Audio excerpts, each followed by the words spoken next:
Bonjour, je vais vous parler aujourd'hui du pétrole. Les cours du brut refluent, une occasion de faire le point sur la politique de l'OPEP. Lors de sa prochaine réunion ordinaire qui se tiendra le 22 juin à Vienne, le cartel pétrolier pourrait bien décider de suspendre les restrictions existantes sur la production de brut de ses pays membres pour l'an prochain.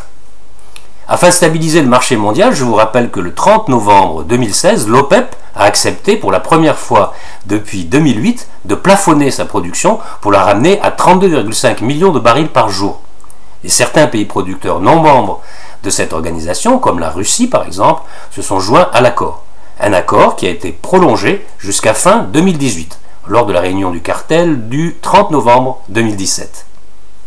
Mais la donne a changé. Après un plus haut pour le baril au-delà de $80 le 22 mai, que j'ai évoqué dans une vidéo récente, dans un environnement marqué par de faibles niveaux de stock dans le monde, d'inquiétudes géopolitiques après, vous vous souvenez, les sanctions imposées contre l'Iran par les États-Unis, et aussi l'élection présidentielle au Venezuela. Et bien, après ces plus hauts, les cours sont retombés, à un moment même au-dessous de $75.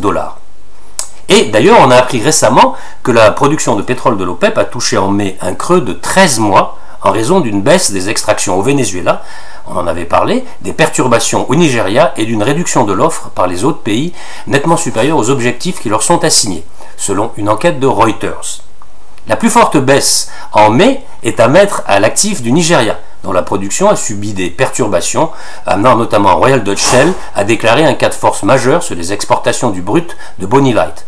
La deuxième plus forte baisse concerne le Venezuela, où le secteur connaît toujours une situation financière difficile en raison de la crise économique que traverse ce pays, la production ayant reculé à 1,56 million de barils jour en mai.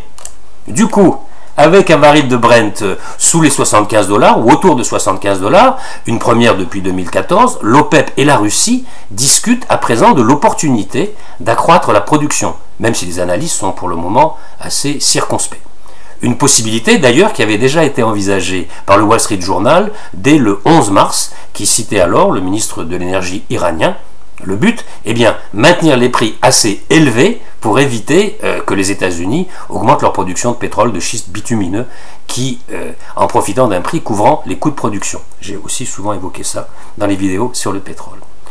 L'envol du Brent au-dessus de $80, $70 pour le WTI récemment, sous l'effet des risques géopolitiques accrus, a été mis en suspens par des spéculations sur un possible changement de politique de l'Arabie Saoudite et de la Russie.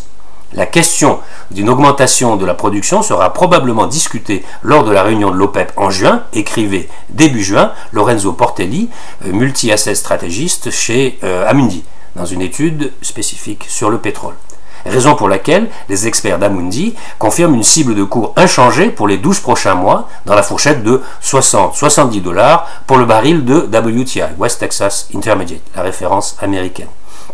Ils n'écartent pas cependant d'éventuels envolées, retours vers les 70 ou $80 en cas de tension au Moyen-Orient. Donc vous le voyez, un environnement pétrolier qui, comme toujours, reste très chahuté et à surveiller de près. D'ici là, je vous souhaite de bons trades et vous dis à bientôt pour de nouvelles news du chalet.